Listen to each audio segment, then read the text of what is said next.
você? Eu sou o Padre Paulo Deladreia, tenho esse canal sobre catequese. Se você ainda não é inscrito, por favor, inscreva-se no canal, tá? Eu quero ajudar você hoje a pensar e a rezar sobre o projeto de Jesus para a sua igreja. Diante de tantos escândalos que nós estamos tendo aqui, o que Jesus gostaria para a sua igreja? Vem comigo.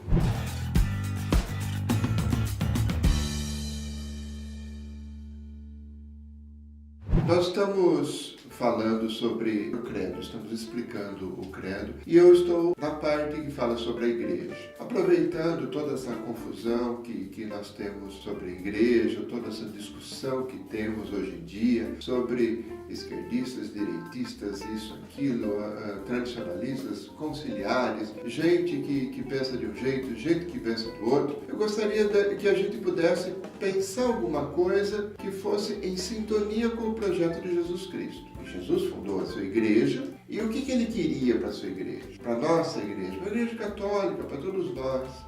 Então eu quero trabalhar um pouquinho esse tipo de coisa e gostaria que você me acompanhasse. Pegue na sua Bíblia, por favor, Mateus 5, 7. Capítulo 5 até o capítulo 7, eu quero comentar um pouco com você sobre o capítulo 5, que é o que eu chamo de Constituição da Igreja. O que é uma Constituição, afinal? Quando a gente faz Assembleia Legislativa para eleger os constituintes para fazer uma Constituição, nós praticamente começamos o país do zero. Não exatamente do zero, porque existe história, existe tudo, né? Mas nós começamos a coisa a partir de um novo ordenamento jurídico. Ou seja, tudo aquilo que foi escrito antes da Constituição tem que depois ser olhado, e o Supremo Tribunal Federal tem que falar se alguma lei é constitucional ou não é constitucional. Tudo aquilo que foi feito antes tem que ser validado pela Constituição depois. Isso é um pouco de base do direito. E eu digo que, bom, o Evangelho de Mateus, capítulo 5, 6 e 7, é a constituição de todos os cristãos, da igreja. Tudo aquilo que passa hoje pela igreja tem que ser validado a partir desse texto. É o que Jesus queria para a sua igreja. Vamos lá. O texto diz assim: vendo Jesus as multidões, Jesus subiu ao monte e se assentou. Seus discípulos aproximaram-se dele e ele começou a ensiná-los dizendo: Mateus é evangelista para uma comunidade de judeus, para todos os judeus que acabam sendo cristãos. Então eles conhecem a Bíblia de cor, de ouvir falar. Qualquer mínima referência eles entendem que é uma referência à Bíblia do Antigo Testamento, o que hoje nós chamamos de Antigo Testamento. Mas quando se fala que Jesus sentou-se na montanha, ele está se referindo a Moisés. Jesus, para Mateus, é o novo Moisés, ele dá a nova lei. E qual é a nova lei? A nova lei será agora dada. Então está aqui: bem-aventurados os pobres em espírito, pois deles é o reino dos céus. Começamos bem, né?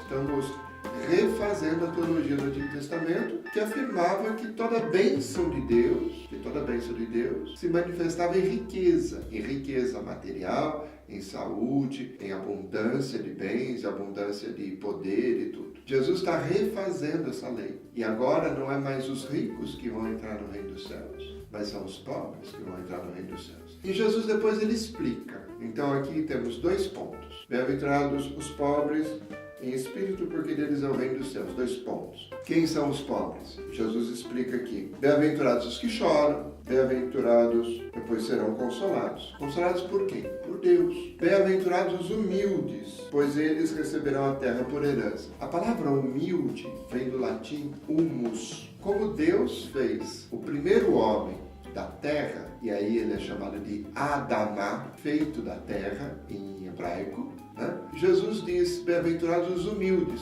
aqueles que têm o pé na terra, que têm o pé sujo. Bem-aventurados os pés daqueles que proclamam o Evangelho, que levam as boas notícias. Os pés os que levam a boa notícia é o pé do viajante, ele é calejado, ele é sujo. Bem-aventurados os humildes, aqueles que pisam na terra. Bom, continuamos. Bem-aventurados os que têm fome e sede de justiça, porque serão satisfeitos. Fome e sede de justiça. É preciso que a gente deseje a justiça como a gente deseja o ar, como a gente deseja com fome, com sede, a gente deseja comer e beber. É preciso que a gente trabalhe pela justiça.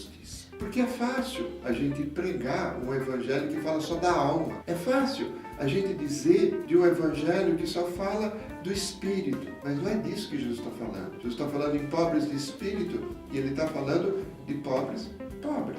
Jesus não está falando de anjos. Jesus está falando de fome, sede de justiça. Jesus está falando de pessoas que choram, de pessoas que são misericordiosas, que têm o coração cordes com os miseráveis, os que têm o coração próximo daqueles que precisam, daqueles que têm toda a miséria do mundo, todo o choro do mundo, toda a injustiça do mundo, todos os males do mundo, todas as doenças do mundo. Esses são os misericordiosos. Bom, bem-aventurados os puros de coração, pois verão a Deus. Quem são os puros? São aquelas pessoas que não têm segunda intenção, que não dão uma coisa para receber em troca. A gente faz muito isso no dia a dia. Eu faço um favor porque depois eu espero que o outro vai receber em troca. Isso é natural, isso não é cristão. O cristão é dar sem esperar receber. Quem dá aos pobres empresta a Deus. Ou o pessoal brinca, quem dá aos pobres empresta a Deus.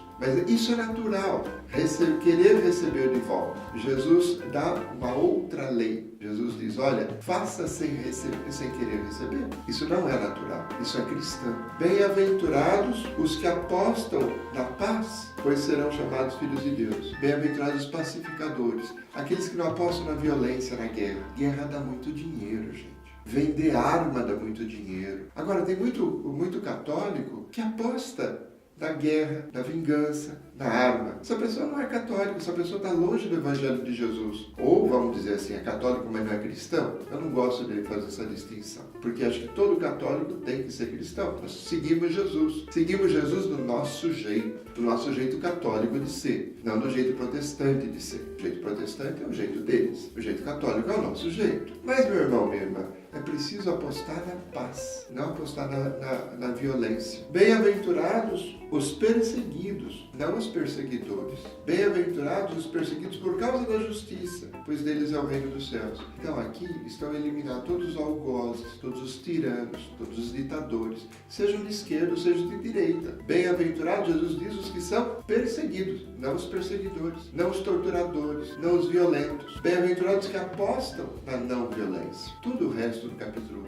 5, do capítulo 6 e do capítulo 7 são explicações da lei constitucional da igreja. E a lei constitucional da igreja é apostar naqueles que são fracos, naqueles que são perseguidos, naqueles que choram, naqueles que têm fome e sede de justiça, dos misericordiosos. O que Nietzsche chamava depois cristianismo dos fracos, religião dos fracos.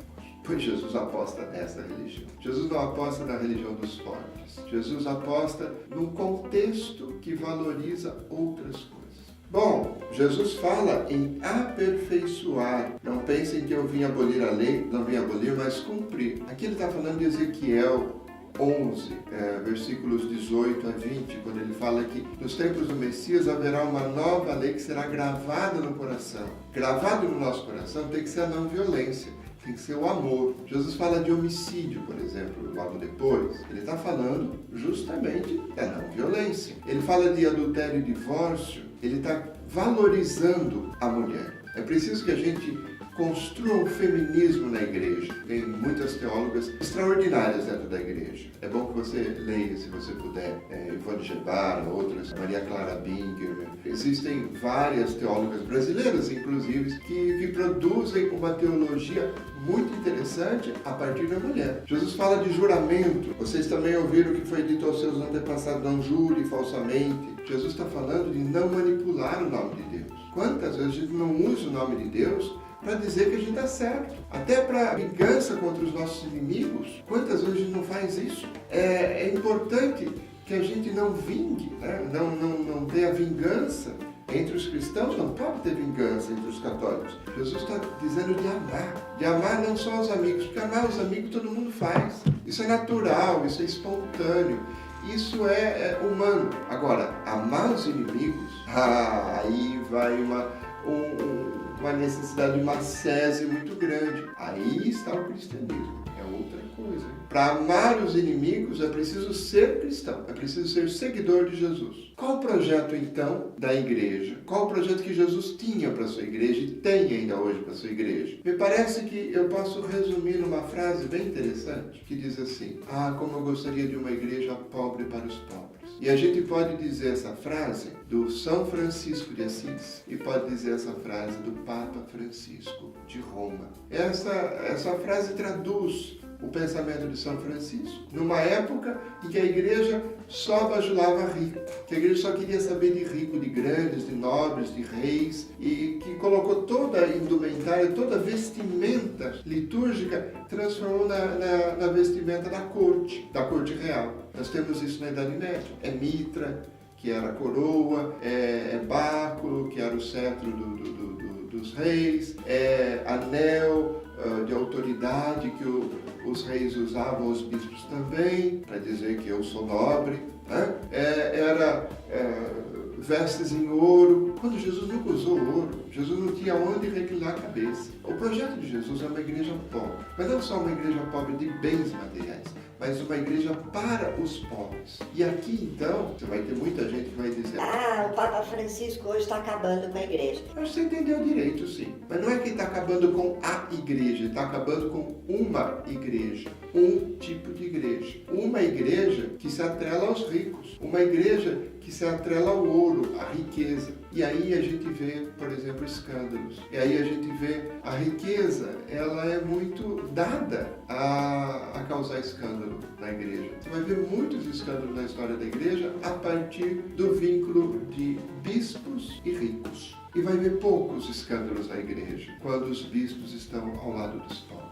Dom Helder Câmara, que está em processo de canonização, grande arcebispo de Olinda e Recife, né, que era chamado na época da ditadura militar de comunista, hoje está em processo de canonização, ele dizia assim: olha, quando eu dou de comer aos pobres, me chamam de santo.